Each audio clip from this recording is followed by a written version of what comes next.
Isang mapagpalang hapon po. Muli, sa hapon pong ito ay mag-aaral po tayo ng salita ng Diyos. Sa buong linggo pong ito ay meron po tayong panibagong topic. Kamusta po ang bawat isa?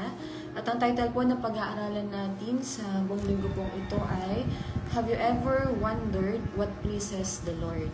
So, isa po sa desire nating mga Kristyano is to please God. Amen po. So, kagaya po ng sinabi sa 2 Corinthians chapter 5, verses 9 to 10, it emphasizes that pleasing God should be the main focus of our lives. Na nakalagay po sa verse na ito, kaya naman, ang pinakananais namin ay maging kalugod-lugod sa Kanya, maging nasa katawang lupa o maging nasa piling na Niya, sapagkat lahat tayo ay haharap sa hukuman ni Kristo at tatanggap ng nararapat ayon sa ating mga gawang mabuti o masama nang tayo nabubuhay pa sa katawang ito. Colossians tells us that pleasing God is all about living a life worthy of the Lord and pleasing Him in every way. Kaya, mahalaga po na malaman natin ano ba yung mga bagay na maaari natin magawa para ma-please po natin ang Panginoon. At ang number 1 po sa topic po natin, the Lord is pleased when we walk by faith. Ang verse po natin, Hebrews 11 verse 6, and without faith, living within us, it would be impossible to please God, for we come to God in faith, knowing that He is real and that He rewards the faith of those who passionately seek Him. Ang faith po is a necessary component of our relationship with God. It's about trusting about what God says and not what the world says. Kagaya po ng biblical definition dito po sa Hebrews chapter 11 verse 1, faith is the substance of things hoped for, the evidence of things not seen. Meron pong binanggit dito na faith and hope. Pag sinabi po natin faith, looking at God and trusting Him. While yung hope naman po, ang ibig sabihin po nito, looking at the future and trusting God for it. Ang katwiran po ng mundo, to see is to believe.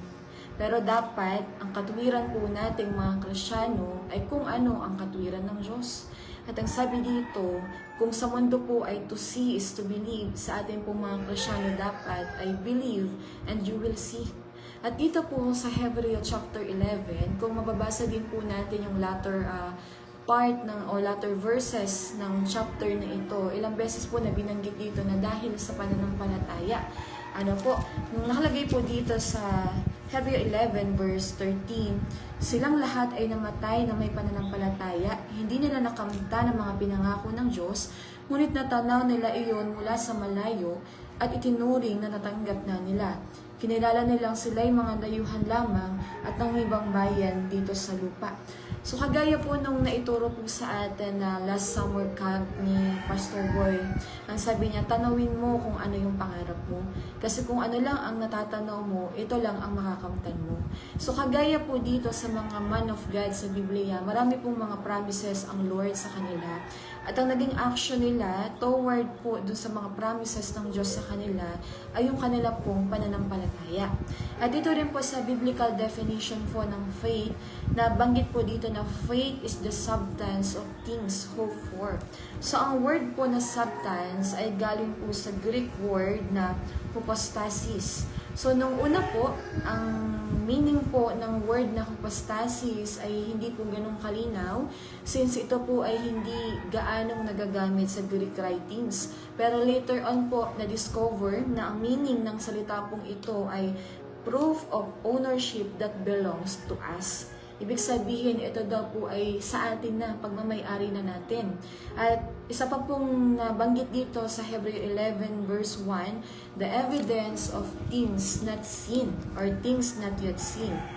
There are things po na hindi natin nakikita by our naked eyes. Pero alam po natin na nag-e-exist. Kagaya po halimbawa sa science, yung mga protons, neutrons, electrons, hindi po siya nakikita ng ating pong naked eyes, pero alam po natin na mga bagay pong ito ay nag-e-exist. So sa ating pong realm of faith, ganun din. Hindi po natin nakikita ang Panginoon, hindi pa po natin nakikita ang langit, hindi natin nakikita yung healing, and yung prosperity ay hindi rin po natin nakikita. Pero yung faith po natin, ang proof na ang mga bagay na ito ay nag-exist. So sa faith po, hindi po tayo tinuturuan ng Diyos na maging tamad. Kasi sabi po dito, faith is not laziness. It is not expecting God to do all the work. Halimbawa po na kung ikaw ay isang estudyante at kinabukasan ng exam mo, minsan yung may mga estudyante po ng katwiran nila, Panginoon, nananampalataya kami na kami ay papasa sa exam. So dahil nandun yung faith nila, ang ginagawa po nila kung kinabukasan ng exam, ngayong araw hindi na sila magre-review kasi nga dahil alam nila na may faith sila na sila ay papasa. Pero ang pananampalataya po kasi mga kapatid, ulitin ko po, hindi po tayo nito tuturuan na maging tamad. Gawin natin yung kaya natin at gagawin po ng Diyos yung mga bagay na hindi natin kayang gawin. So kung ang faith po ang isang paraan para ma-please po natin ng Panginoon, our faith should grow. At ang isang way para mag-grow po ang pananampalataya natin, kagaya po ng nakalagay sa Romans chapter 10 po, verse 17, na faith comes from hearing and hearing the word of God. So ang pananampalataya daw po natin ay lumalalim at lumalago sa pamagitan po ng ating pakikinig at pakikinig ng salita ng Diyos. Kaya nga po mga kapatid, huwag po tayong magsawa na manood at makinig ng ating pong mga Rhema Feels Live dahil malaki po ang may tutulong nito para mas lumalim po yung pananampalataya po natin. So our faith grows from hearing and hearing the Word of God. So, ang Word of God po, familiar na po tayo dito na meron pong tinutukoy na logos at meron din pong rema. Pag sinabi po nating logos, it is the written Word of God. Ito po yung overall body of the Scripture na nagpo-provide ng foundation of knowledge about God and the truth. While yung rema naman po, ito po yung spoken, powerful utterance that can be received through the Holy Spirit.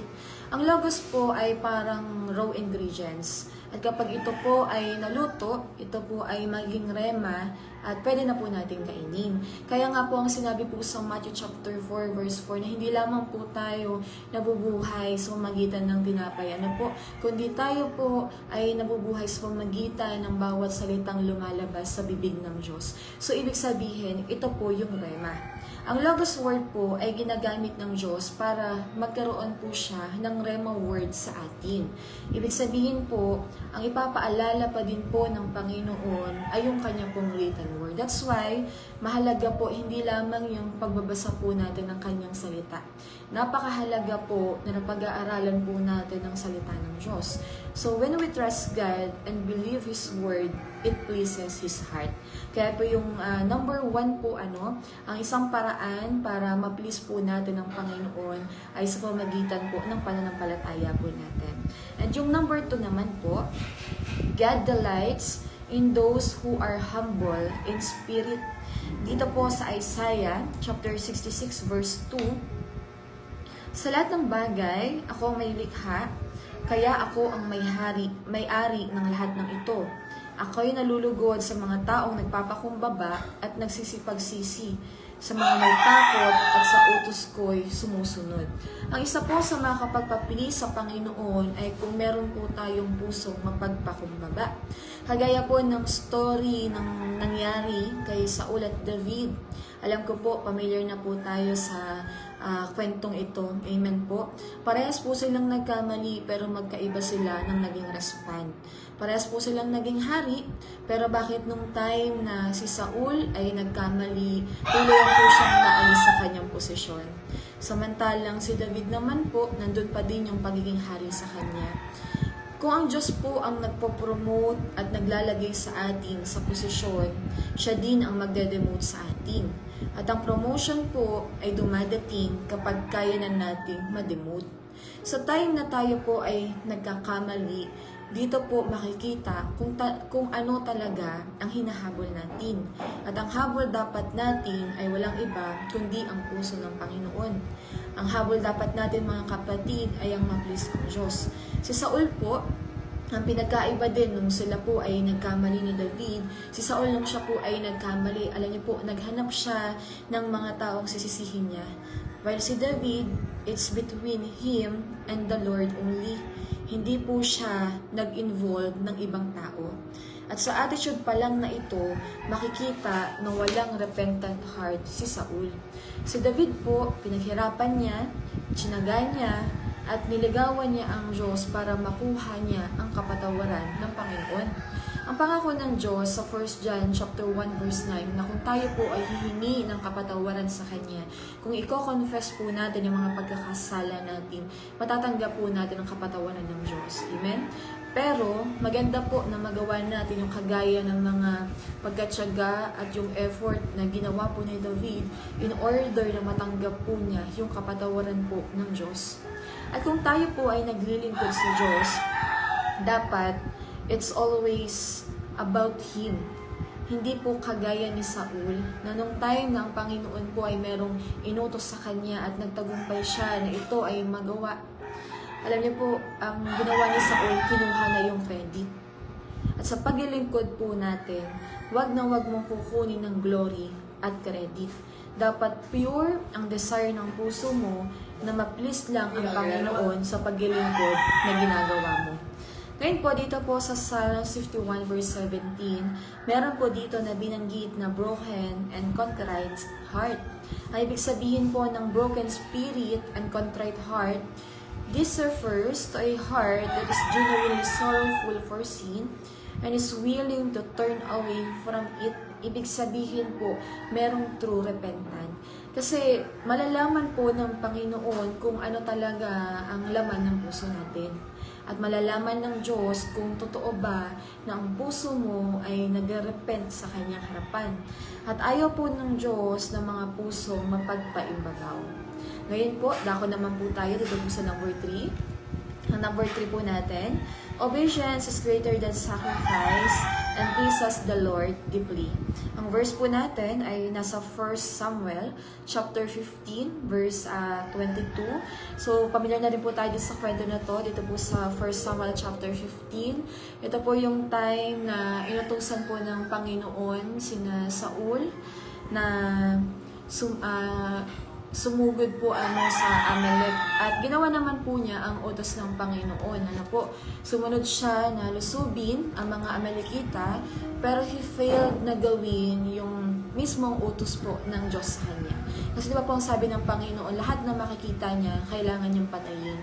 Pero ano po ang ginawa po ni David? Yung hari po, hindi po niya pinatay. At yung mga alam po niyang mapapakinabangan pa ay hindi rin po niya pinatay. So, ibig sabihin po, si David po ay nagkaroon ng partial obedience. So, mga kapatid, hindi po pwedeng pinipili lang natin ang sinusunod po natin. Dahil pagdating po sa pagsunod, tayo dapat ang nag-a-adjust sa Diyos at hindi ang Diyos ang nag-a-adjust sa atin. Ano nga ba yung motive na Saul nang ginawa niya ito? Kasi, alam niyo po, kung titingnan natin yung story, maganda naman yung gustong gawin ni Saul. Yung makapag-sakripisyo siya, makapag-offering siya sa Panginoon.